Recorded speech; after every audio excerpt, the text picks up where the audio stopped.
I'm in med school. Sometimes I like it, sometimes I don't. Hello, beautiful people. If this is your first time on my channel, you are welcome. You are a returning subscriber, which probably, honestly, most of you are. Hello, how you doing? I don't know if you're gonna see this video before the vlog I'm gonna post, or if you're gonna see the vlog. I don't know what's gonna go up first, but whichever one. What's good? What's poppin'? Hello. Welcome back to the girls channel. It's been a minute and I almost never do like get ready with me's anymore, but this is gonna be like a special edition one just because why not? It's gonna be like a mini update type of thing and it's gonna be real quick. But I had posted on my Instagram saying like, oh, what videos do you guys want to see? And someone was like, they really missed the get ready with me's. So I said, why not? Let me just do a quick one. And I recently got hip to like, well, this has been a thing, but like Charlotte Tilbury has this like flawless filter thing that's like, I guess like a skin tint, and it's been given for the summer because it's a great alternative to like foundation because it's really hot. So I've been like using that instead of like doing full beat. And I'm about to go out to brunch with one of my friends from medical school, which I'm late for, so I had to push back our reservation. So I said, why not do a quick get ready with me while I get ready for that and do a quick life update and also just kind of talk about, I don't know, whatever is on my mind, honestly. Just call it a day because basically my makeup is done, as y'all can see. Like I'm already done. I just have to put some lashes on and I'm about to be out the house even though I'm late. Mini life update. Well, y'all already saw me talk about step 1.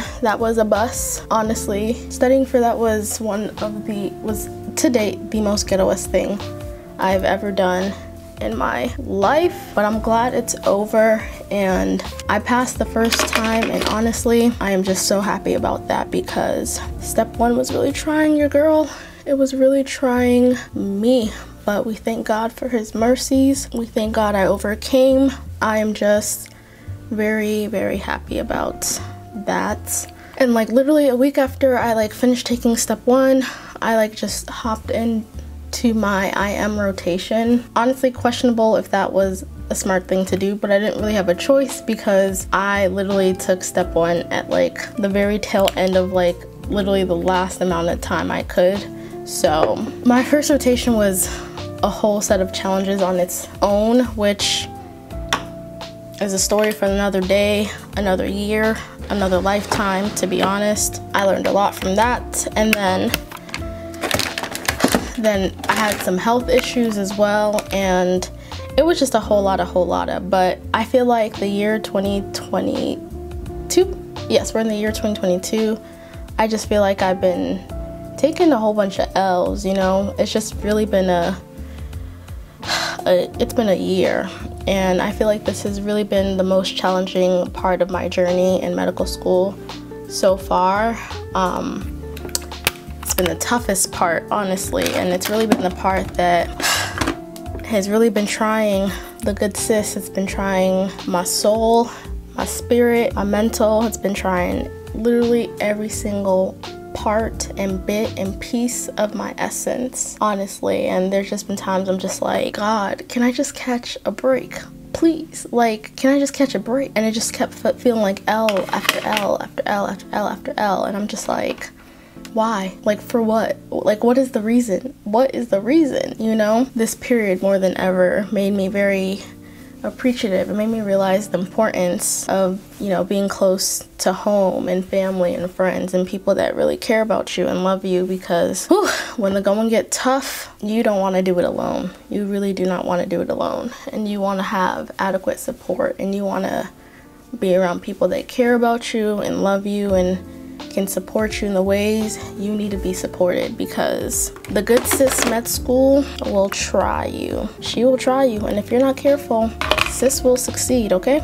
she will succeed. This has been the period as well that I've just like also just appreciated like my privacy and just not being on YouTube and not really like posting on even like Instagram, like not even just like doing so much, because I feel like when I was at the beginning of my med school journey and even like I'll say the tail end of the pre-med process, like when I had gotten into medical school and stuff, I like also felt this like self-imposed pressure to like post a lot of content. Obviously it came from a place of like wanting to help and get so much stuff out there, but always like, oh, like needing to post something or be consistent or whatever. And during this period I was just like, you know what, people of the world can sort themselves out. If I don't want to post, if I don't want to make a video, if I don't want to, I'm not going to. I don't need to. Let me sort out my own life and figure myself out and worry about myself. Felt so good not feeling the need to like do that and like not even caring like if my subscriber count goes up, down, sideways, waiting concern me. I don't care. Like, I'm not living my life for subscribers, I'm not living my life for followers. Like, that's not the priority right now. Like, and even these people on the internet itself, I can't help them if I can't help myself. So it was also just like really nice to like not even feel the need to like be pushing out content. And I also just felt like I need to like go through these periods of hardship and I need to like be able to like experience these things so that I know how to best serve everyone else after.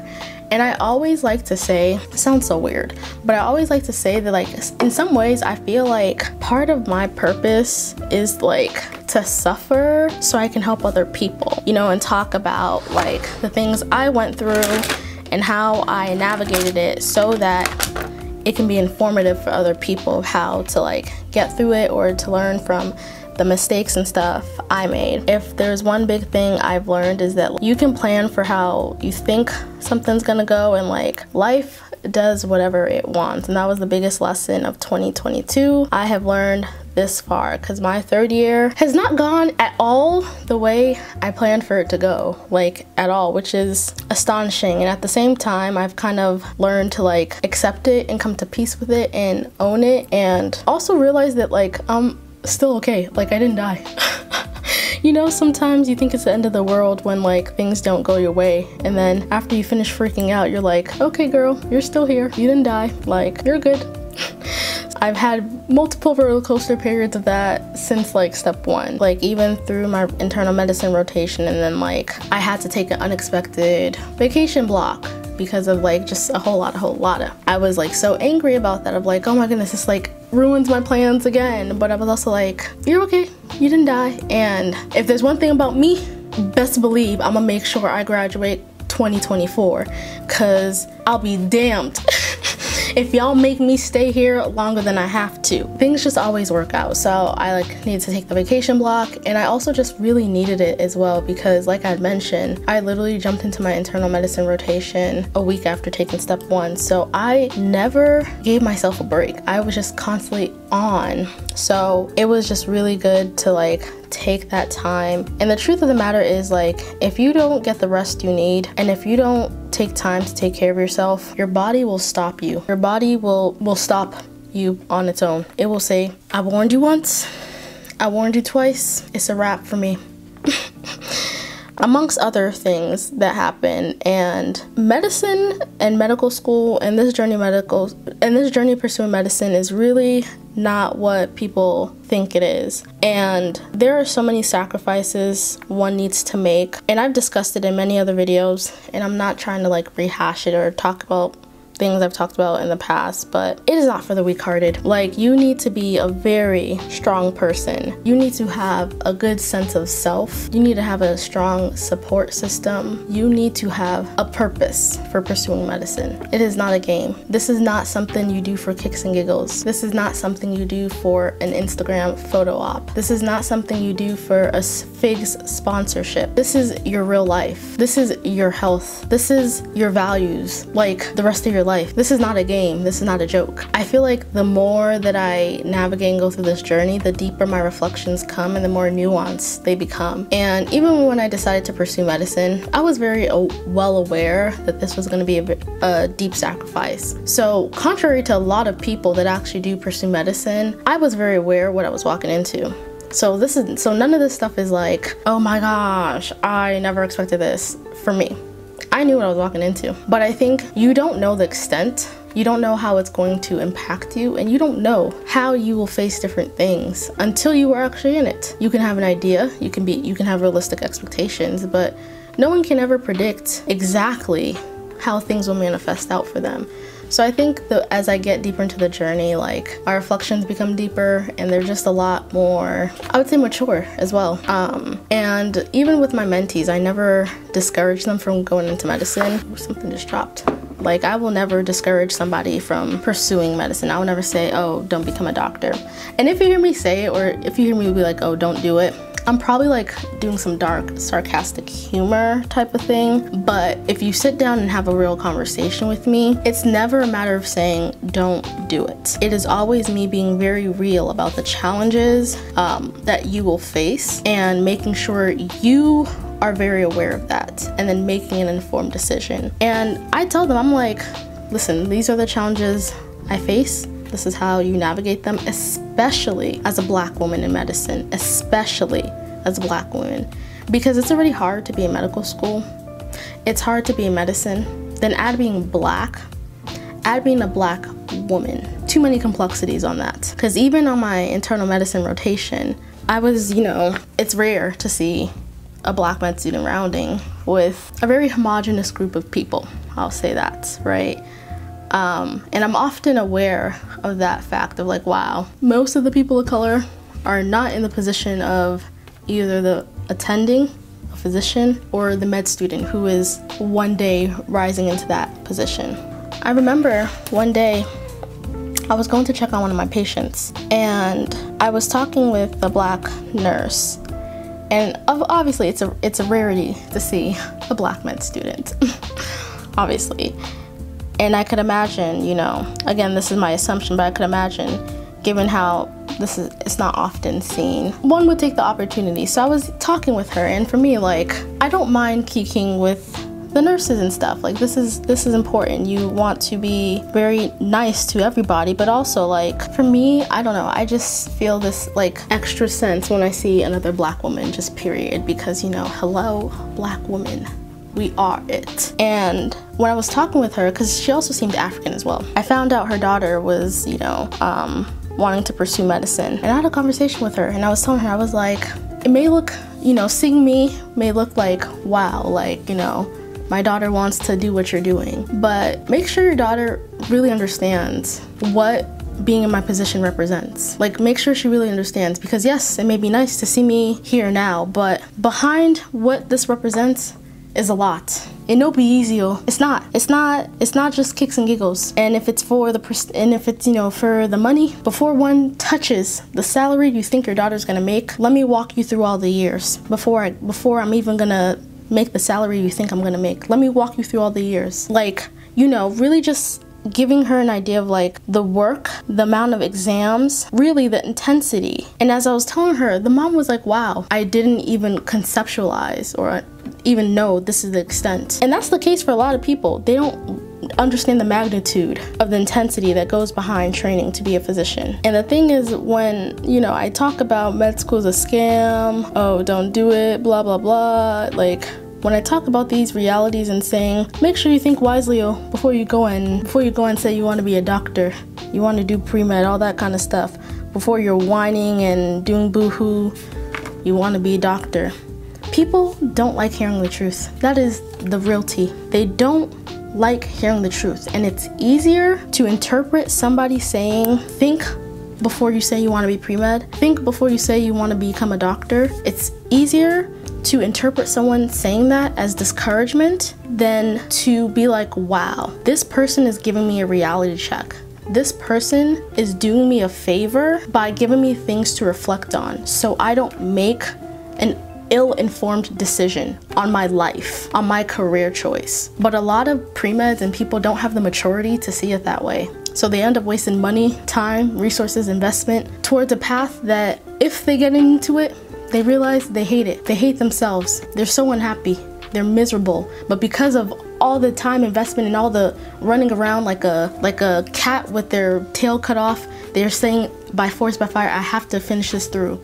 because of how much work I did to get here. So I have to finish. Well, if you had done your research, if you had been well informed, if you had listened to the people that were trying to give you advice, maybe you wouldn't have wasted so much investment in time. Maybe you would have realized, you know what, I don't know if I want to do this much sacrifice. If it's money you want to make, easier ways to do it that don't require 7, 8, 9, 10 years of your life before you see 6 figures after college. This is 8+ years after college. If it's people you want to help, there are other ways to do it that require less schooling. If it's prestige you want, there are other careers that can give you that same ooh, ah. If it's because you watched all 400 seasons of Grey's Anatomy, try again, baby girl. That won't cut it. So there needs to be a reason, purpose that is very authentic, meaningful, and true to you, that makes every single sacrifice you're gonna make in this journey worth it. And it needs to be bigger than the reasons I've set aside just now. It has to be, because even the people that came in with the most heartfelt reasons, they're suffering as well. You know, and it's by God's grace that they're coping and managing themselves. This journey is not easy. There's a reason why people in this journey graduate or at some point in their career end up with substance abuse problems, end up not finishing, right? They drop out of med school or decide that this is not the career for them, so they stop, or even take their own life. There's something about this journey that is so taxing on the mind, the body, the spirit, that leads people to these kind of things. And it's worth thinking about. Are my reasons for pursuing this journey worth the tax that it will put on me? But very few people often do that reflection before they pursue medicine, which is very sad, because by the time they start thinking and realizing those things, they're already dealing with those problems. And the thing I've always found so annoying is, like, when I've made videos in the past, you know, trying to highlight these things, there'll be people who will comment and say, oh, well, if you hate it so much, if you don't like it, just drop out. And honestly, I don't even respond to those people. I just cuckoo block them. Why? Because I'm just like, I can't let somebody who doesn't have a medical degree, somebody who is not in medical school, someone who hasn't done this journey come and have an opinion about my life, this journey. There's nothing you can say to me if you haven't been through it. So you having an opinion, it doesn't mean anything to me. It does not mean anything to me at all. While you can have an opinion, it's a free world, it's a free country, it don't mean anything to me. It doesn't mean anything. You're typing on the internet for nothing. You're doing it to satisfy your own, I don't know, self-esteem, to make yourself feel better. Clap for yourself, I guess. All right, y'all. I'm running late for brunch, so I kind of have to wrap this thing up because I was supposed to be at the restaurant at 1:30. It's 1:31. See, and sis just got there. I share this because I don't want to discourage anyone from medicine, but really want people to really think about what it is they're doing and walking into, because this is a great field to walk into, but make sure you're doing it for the right reasons, and it will take a toll on you. And you want to ask yourself, are the sacrifices worth it? Will I be fulfilled at the end of it all? Because that answer very well may be no. That's worth thinking about. I hope this mini life check-in and reflection was helpful. Gave you guys something to think about. I will see you guys whenever I see you guys. I don't post consistently, not promising I will, never will promise that moving forward, but I do hope to continue updating you guys on my journey as I navigate this interesting field we call medicine. I do hope as I continue along this journey, even with everything I share, there's still gonna be some crybabies in the comment section that are gonna have something to say. And honestly, if you think you're doing me, you're doing yourself. So if you still comment, knock yourself out. You're wasting your own energy, because waiting concern me. With that, I'll see you guys in the next video. Bye.